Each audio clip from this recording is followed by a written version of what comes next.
There are top tips that can be taken away from the process of building a chief executive and chair relationship when things go wrong. One of the first things is to aim for role clarity. Make sure that the role descriptions or role specifications of the chief executive and chair are up to date and capture what the roles and expectations really are.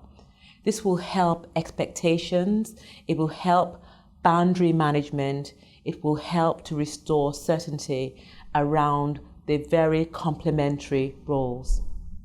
So role clarity, very important. The second thing is that with the relationship being fraught and with flaws being found, trust and confidence would have suffered.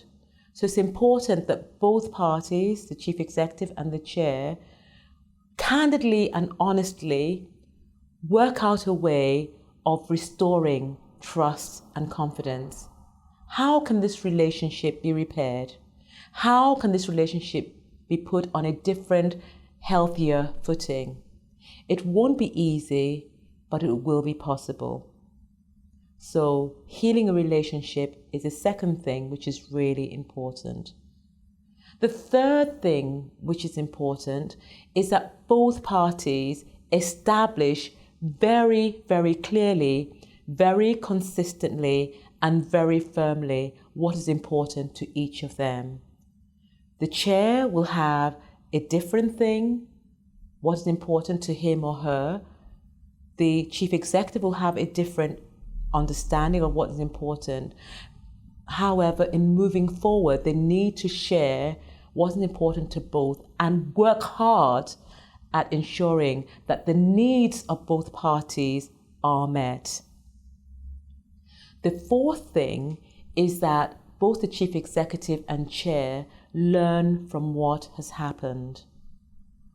How can the chair and how can the chief executive ensure that this relationship does not go sour again? What have they learned and what will they do differently?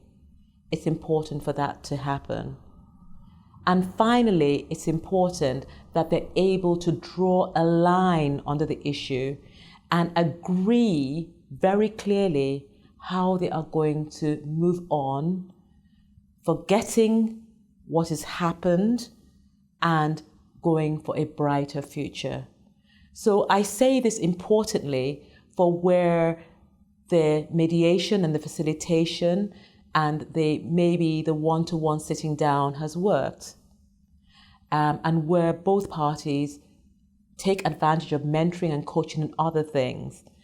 If the issue has actually gone to the tribunal, it's going to be harder because usually, in my experience, both chief executive and chair part ways and there's not much that can be done other than each learning from the experience and moving on to the next stage of their careers.